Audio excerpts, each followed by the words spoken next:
जय महाकाल। आप सबको पता है कि श्राद्ध पक्ष का बहुत ही प्यारा सा महीना चल रहा है और अगर आप डरते हो कि कहीं आपको पितृ दोष लगाना जाए या फिर आपको अपने पितरों को खुश करना है तो ये वीडियो आपके लिए है। पूज्य गुरुजी की कथा सुन के बहुत अच्छे से बताऊंगा, खासकर जितनी भी स्त्रियां महिलाएं इस वीडियो को देख रही है, आपको तो यह उपाय जरूर करना होगा। ठीक है, बस पान के ऊपर एक छोटी सी चीज रखनी होगी। छोटा सा उपाय करके देखिएगा, आपके पितृ दोष कभी नहीं लगेगा। ठीक है, लेकिन वीडियो को बहुत ध्यान से सुनिएगा, कहीं से छोड़ेगा नहीं वरना फिर गलती कर दोगे। ठीक देखो, सबसे पहले हम लोग उपाय की बात करते हैं जो पान के पत्ते का मैंने लिख रखा था। हमें लेना होगा एक पान का पत्ता, बहुत ज्यादा नहीं लेना, एक पान का पत्ता लेना। और इस एक पान के पत्ते के साथ आपको लेनी होगी काली मिर्च।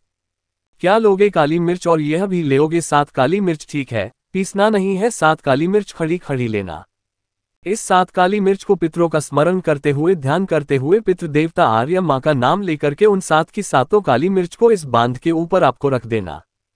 ठीक है, रख दिया। रखने के बाद क्या करेंगे, इसको लेके जाएंगे आपको अपने घर में। जितने भी रूम्स होंगे, जितने भी कमरे होंगे, उन सभी कमरों में उस पान के पत्ते के ऊपर जो काले मिर्च रखी थी उसको लेकर के घूमना। एक कमेंट नीचे आ रहा है कि भैया ये वीडियो तो आप गलत बता रहे हो।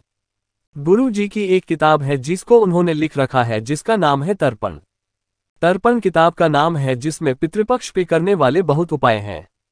वहीं यहाँ पे मैं बात कर रहा हूँ तो इसलिए आप ऐसा मत समझिए कि मैं झूठ बोल रहा हूँ या फिर ऐसा कुछ भी है। ठीक है, आपको बता भी चुका हूँ, कल प्रूफ भी दिया था, तो भरोसा रखो, विश्वास रखो। ठीक है, पूरे घर में घूम लेना, सिर्फ वॉशरूम में मत जाना, बाकी हर कमरे में घूम लेना। ठीक, घूम लिया। पितरों का ध्यान करते हुए घूमना। घूमने के बाद आपके घर के आसपास कोई भी नदी, तालाब, सरोवर बहती हुई हो, उस नदी, तालाब, सरोवर, कुएं में ले जा करके आप उस पान के पत्ते को प्रवाहित कर देना है। इससे भी क्या होता है, जो हमारे पितर होते हैं बहुत ज्यादा खुश होते हैं। पान के पत्ते को प्रमाणित करने का मतलब यह नहीं कि सिर्फ पान का पत्ता, बांध के पत्ते के ऊपर जो काले मिर्च रखी हुई है सब कुछ साथ में ही प्रवाहित करना। बस जब प्रवाहित करो तो आपको अपना फेस किधर रखना होगा, साउथ डायरेक्शन यानी कि दक्षिण दिशा करके देखिएगा। पितृ दोष हमेशा के लिए खत्म होगा, है ना। चलो, तो यहाँ पर हम लोगों ने पहली चीज की बात कर ली है, आगे बढ़ लेते हैं इसी वीडियो में। अब हम लोग अपने दूसरे उपाय की, जो कि इसी पितृपक्ष पे आपको करना होगा। चलो अब समझ लेते हैं इस दूसरे उपायों की कैसे करना होगा। बहुत सुंदर है, बहुत प्यारा है। आपको काली मिर्च दिख रही है, दिख रही है। एक काली मिर्च लेना, बिल्कुल खरी खरी। ठीक है, ले लिया। साथ ही साथ आपको एक चावल के दाने भी लेने होंगे, और जो चावल का दाना लोग हैं वो खंडित नहीं होना चाहिए, टूटा हुआ नहीं होना चाहिए, बिल्कुल खड़ा खड़ा लेना। इन दोनों चीजों को लेना। और एक तांबे का लोटा लेना। इस तांबे के लोटे में जल भरना। कहां से? अपने घर से। जो मैंने आपको एक काली मिर्च दिखाई वह इस कलश के अंदर डालना। जो मैंने आपको एक चावल का दाना दिखाया वह इस कलश के अंदर डालना। ठीक है, डाल दिया। और उसके बाद इस कलश को लेकर पहुंच जाना महादेव के शिवलिंग के पास में। शाम के टाइम पे, काल में, पूरे उत्तर पक्ष के दौरान किसी भी एक दिन शाम के टाइम पे प्रदोष काल में महादेव की शिवलिंग के पास पहुंचना। फेस रखना उत्तर दिशा यानी कि नॉर्थ डायरेक्शन। और उसके बाद फिर जो आपके पास में जल है काली मिर्च और चावल वाला, उसको 5 जगहों पर समर्पित करना है। महादेव की शिवलिंग के पास में वो कौन सी 5 जगह है? सबसे पहले उसी कलश का थोड़ा सा फिर भगवान गणेश के स्थान पर समर्पित करेंगे। श्री शिवाय नमस्तुभ्यम का ध्यान करते हुए पहला हो गया। दूसरा जल समर्पित करोगे भगवान कार्तिकेय के स्थान पर। 2 कलश का जल बार बार बदलना नहीं है। जितना भी कलश में आपके पास जल है थोड़ा थोड़ा समर्पित करेंगे। थोड़ा सा यहाँ पे, थोड़ा सा यहाँ पे हो गया। बाकी तीसरी जगह जो समर्पित करोगे भगवान शंकर की जो सबसे प्रिय पुत्री है तथा अशोक सुंदरी, इनके स्थान पर तीसरा जल समर्पित करोगे।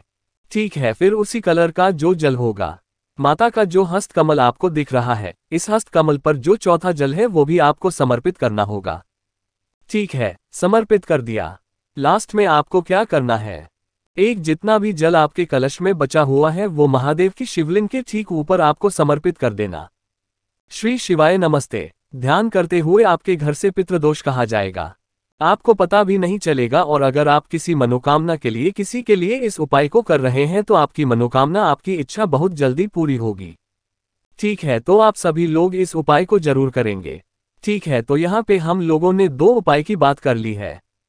आगे बढ़ लेते हैं इसी वीडियो में जो आपको करने होंगे उत्तर पक्ष के दौरान अपने तीसरे उपाय की। लेकिन तीसरा उपाय बताने से पहले छोटा सा काम, और वो है कि वीडियो को कर दीजिए लाइक जितने भी भाई बहन मेरी समाज को पहली बार सुन रहे हैं तो चैनल को सब्सक्राइब करिएगा, ठीक है।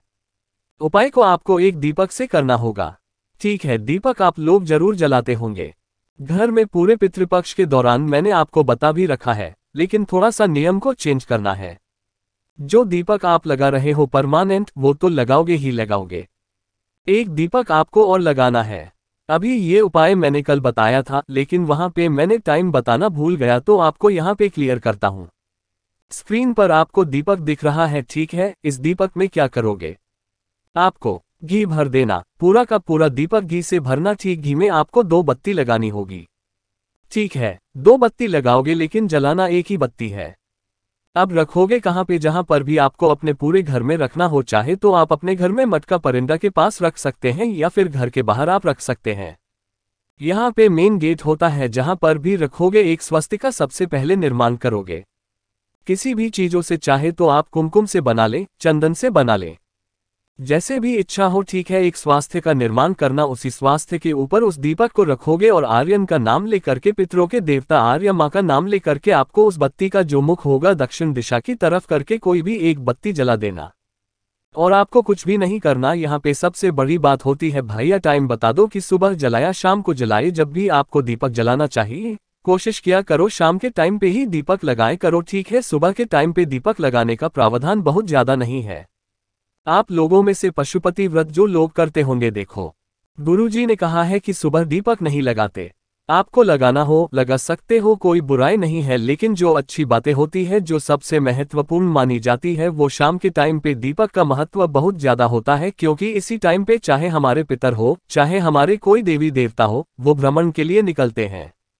सुबह के टाइम कोई निकलता, तो इसलिए शाम के टाइम पे आपको दीपक को लगाना होगा। नाम याद रखना, पितरों के देवता आर्यमा के नाम से दीपक को लगाना, ठीक है। समझ में ये बात? आप चाहो तो रोज लगाओ, या फिर आपकी इच्छा हो तो कोई भी एक दिन चूज कर लो। पूरे पितृपक्ष के दौरान कर सकते हो। तो यहाँ पर हम लोगों ने 3 उपाय की बात कर ली है। चौथे उपाय की बात करते हैं इसी वीडियो में, जो कि पितृपक्ष पे आप सभी को जरूर करने चाहिए, ठीक है। ये उपाय बहुत प्यारा है, बहुत सुंदर सा है, लेकिन मैं आपको ये बता दूं कि अगर आपको मुझसे फोन पे बातें करनी है तो आप हमें इंस्टाग्राम या फिर फेसबुक पे फॉलो कर सकते हैं, नेचुरल प्लेनेट 108, ठीक है। ये उपाय पितृपक्ष का सबसे प्यारा उपाय, सबसे प्यारा। अभी आप सुनोगे ना, आपको खुद समझ में आएगा। ये भी पितृदोष को दूर करने के लिए क्या करोगे, मात्र 1 चावल का दाना लेना, सिर्फ 1 चावल का दाना लेना है, और आपको कुछ लेना ही नहीं है। 1 चावल का दाना लेना जो खंडित ना हो, जहां पर भी आप अपने घर में पीने का पानी रखते हैं, मटका हो, परिंदा हो, आरो हो, बाल्टी हो, टोटी हो, कुछ भी हो, वहां पे जाके खड़े होना, ठीक है। और आपको अपने दाहिने हाथ में उस 1 चावल के दाने को रखना है और 5 बार एक वर्ड बोलना होगा, एक शब्द बोलना होगा। वो कौन सा शब्द है?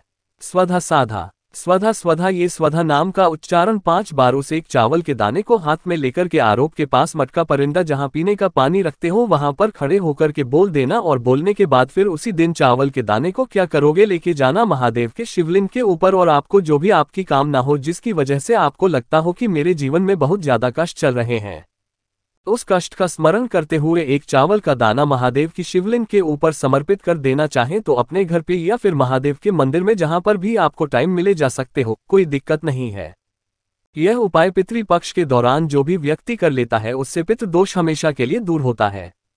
बहुत इफेक्टिव, बहुत प्यारा उपाय। 5 बार सुधा नाम लेकर के 1 चावल के दाने को आरोपी के पास खड़े होकर फिर वही चावल का दाना महादेव की शिवलिंग के ऊपर समर्पित कर देना, ठीक है। समझ में ये बात? यहाँ पे टाइम पूछोगे तो आप चाहे तो सुबह या फिर शाम के टाइम पे कभी भी कर सकते हैं, कोई दिक्कत नहीं है, ठीक है। कोशिश की इस वीडियो में मैंने आप सभी को बहुत प्यार से बहुत अच्छा समझाया है। तो वीडियो पसंद आई हो तो लाइक करिएगा। कुछ पूछना हो, नहीं समझ में आया, नीचे कमेंट सेक्शन में पूछे। और जितने भी भाई बहन मेरी समाज को पहली बार सुन रहे हैं, जो चैनल को सब्सक्राइब करिएगा। ओम नमः शिवाय, जय महाकाल।